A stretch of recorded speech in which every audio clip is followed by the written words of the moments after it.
Hello, I am G-Truth84, and this is another Gears of War 5 Horde tutorial, class tutorial. I'll get it right sometime. And this is the marksman. As you can see, I've only leveled him up to level 15. So that might give you a good indication of what I think about the marksman. But we'll just go through this. We'll go through the cards. We'll go through the possible play styles. There's only one.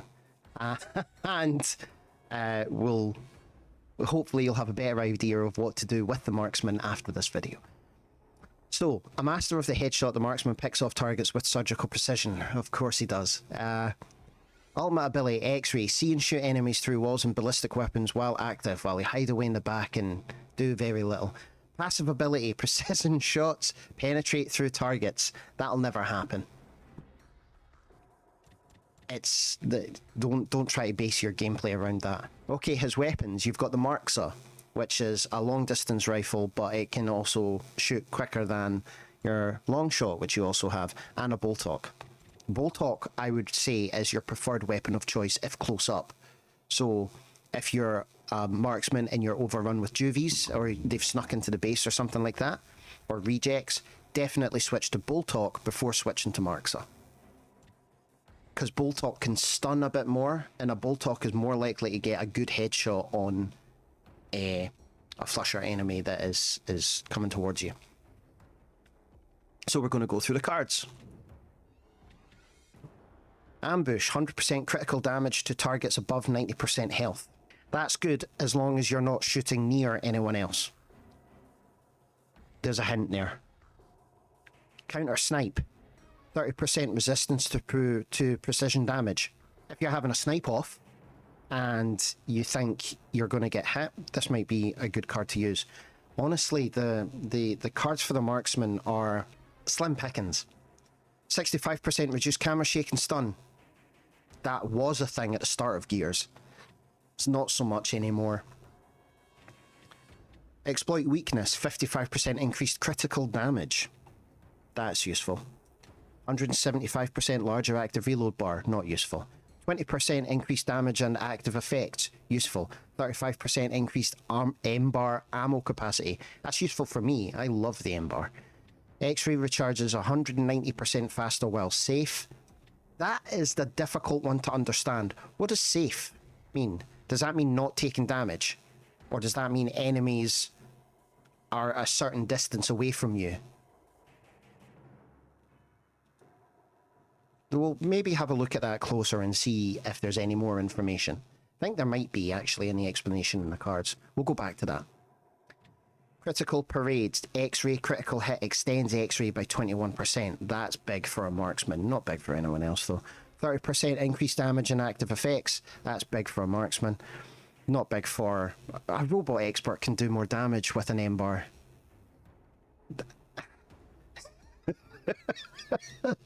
This is such an unnecessary character that only posers use.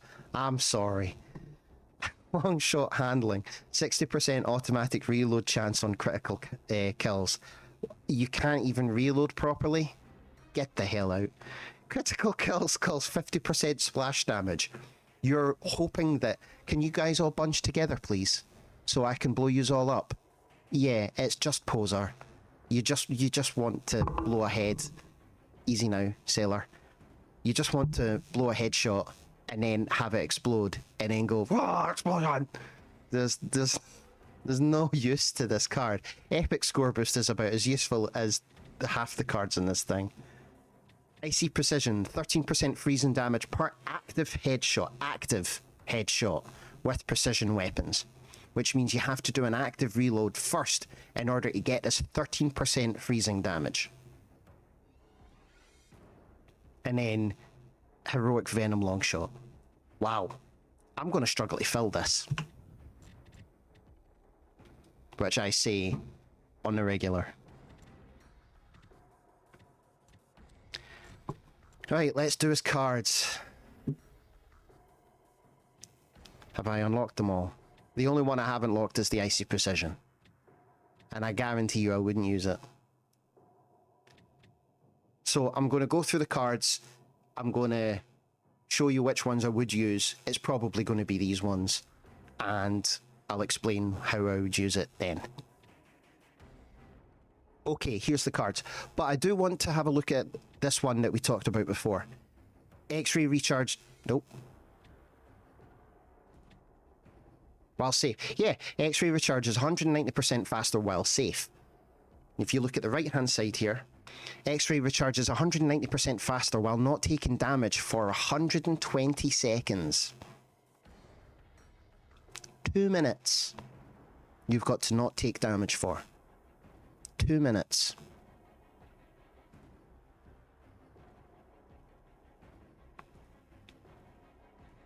As soon as you take even a whiff of damage, if a juvie farts on you, you've got to wait another 2 minutes before you can double your X-ray thing. You have to wait until the next wave or the wave after, because most of the rounds are 2 to 3 minute waves. And then you've got your 35 second kind of pause in between rounds. It's not a good card. None of these are good cards. Okay, so here we go. Critical Parade. We'll extend your ultimate. That's the best we can do. Now, I like the armbar. Armbar? I do like the armbar. 1,000 holds. I like the M bar, so that's why I've went with that. But you can swap that out with modified long shot. And maybe switch between the two. Long shot and M bar. Don't know why you would want to do that.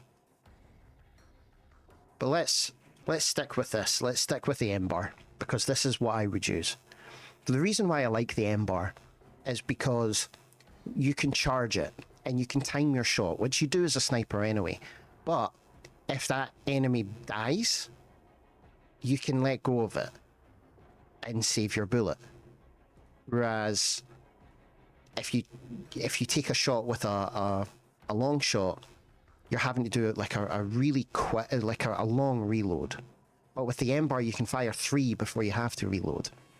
So that's the reasons why I like the M bar. I also feel like the M bar has like a bigger hitbox, it feels like, so you're more likely to clip them the more critical damage and damage you have.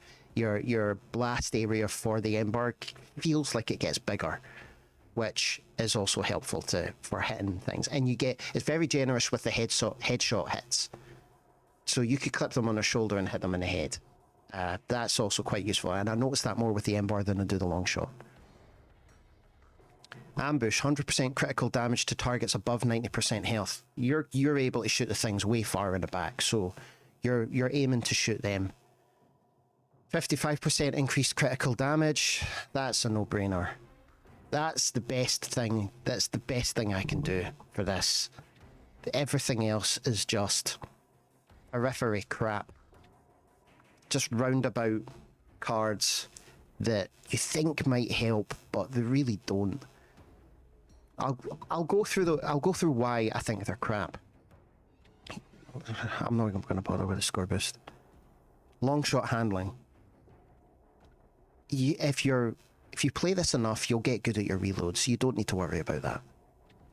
Critical kills cause 15% splash damage. Out of the 20 kills that you might do in a really good round, how many of them are going to be beside another player? And it's only 50% splash damage. You might not even kill them. Is it worth it? And even then, it has to be a critical kill. You can't hit them in the chest.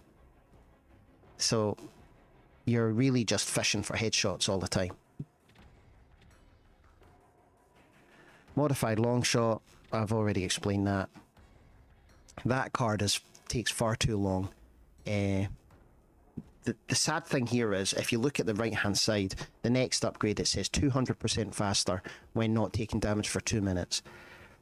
What they should have done for this was have it go maybe 100% faster, but have the time go shorter. So 120 seconds drops down to a minute and a half, drops down to a minute. 30% resistance to damage, precision damage. You're a sniper, you're already looking off in the distance, you kind of have a good idea of who's there or who's not. You can avoid it. Active reload bar, doesn't matter, you're going to get good at the game. Reduced camera shake and stun, that might be useful. And then icy precision. We're going to have a look at the... None of these scream useful. So let me try and figure out a different card style that might work. I hate this class. Right. Ugh. I've went kind of like a noob class.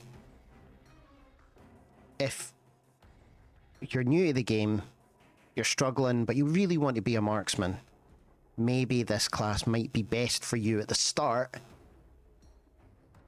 till you get used to it, and then you might want to think about being a little bit more useful as a player, choosing a different class. So we've went for the long shot. We've went for an extra reload bar, extra large reload bar, precision damage, resistance, because, you know, if you're new, you're going to get hit more. Less shake and stun for when you're aiming. It'll make it easier for you. And then a little bit of extra damage to things that are far away, because you're going to be aiming far away because you're a sniper. That is what I would use if you're new to the game and you want to be a sniper, or you haven't unlocked any of the good cards yet. That's what I would probably go for. But there's better classes out there that can act like a sniper and be much more fun to play. So, but you'll see them in different... No, I'll tell you now. It's the Nomad and the Robot Expert. They're much more fun sniper classes. The Nomad has got a much more fun ability. He has much more fun cards, and he has sniping perks. And the Robot Expert gets rewarded to fix the base. He heals the base with every sniper shot that he kills with. So, I mean, how can you not choose those two over the Marksman? It's because the Marksman's got the... You're wearing the label when it comes to the Marksman. You're wearing the fancy clothes, and you're proud of it when you're the Marksman. But if you really want proper help or durability or fun, then the other classes. So we're going to go into the game and we'll have a look at the in-game perks, and then that'll be the end of the video. Oy, oy, oy. Okay, so here's what we've got with the Marksman's in-game perks. The first one at the top is critical hit damage. That'll be useful for you. They'll all be useful. But which one do you want to do first? The second one is feedback boost. Depending on where you are with your character, whether you use the first option I gave you or the second option, that might be important or not. The third one, facing down the way, is the precision damage. That will also... precision weapon damage, but that's not necessarily critical hit. You can hit their foot and do more damage. And then the one on the left-hand side is ammo capacity. So how would I do this? I would definitely use ammo capacity first. You don't get many bullets, so you need to keep picking up ammo or use a weapons locker. That tends to be the issue with the Marksman, is that they like to hover around the ammo boxes, they like to hover around their weapons locker, and they don't really like to do much else. I've found that a lot of marksmen, and I've played this for years, will kill a bunch of things at the far end of the map, and then once the round is over, they'll change their weapons to on their weapons locker, so they've got full ammo. They might buy another weapon just for shits and giggles at the fabricator instead of having a weapons locker, or they'll just double dip the ammo boxes when they respawn and use them twice and not pick up the energy that they've created. Their marksmen, most of the time, are an incredibly selfish character, class. the mentality amongst the players of the marksman is not very helpful to other players. You do get some really good marksmen and some really helpful ones, but they tend to have more bad players than good players. So if I was playing this as a good player, I would recommend getting ammo capacity up first, because you've already got a damage boost already. And then I would look at regular damage, or I would split between the two, go for whatever's cheapest. So do regular damage, then critical damage, then one of them, and then the opposite each wave, and then move it up that way. So it's the cheapest way of leveling up as evenly as possible, instead of saving up your energy. You'll boost up your levels quicker that way as well. And then the last one would be feedback boost, because your ultimate is like you put on visors and then you see all the characters in the map as purple silhouettes, and then you shoot through the walls, and your walls, the bullets will go like blue, blue, blue, and then you'll do, I think you do a little bit more damage as well. And so that's useful if you're hiding away, or you're wanting to clear the map quickly of enemies. I would suggest marksmen are more... You have certain characters in a boss wave, say for example, that certain characters are best focusing on the bosses, and other ones are best focusing on all the other people around them. And that is what the marksman is. If the marksman hits their ultimate, they're not just aiming at one thing and just hitting their trigger all the time. What they should be doing is picking off all of the other smaller characters with their one-shot damage, so that it's easier and safer for other people to kill the main boss. That's how I would see the marksman. And also pick your damn energy up once you've killed something. Don't kill something miles away and then leave the energy. It's just so unhelpful and so thoughtless. Anyhow. We got 30 seconds to reinforce. I've started a game by accident. Right, so I've been GTruth84, and I will see you in a bit.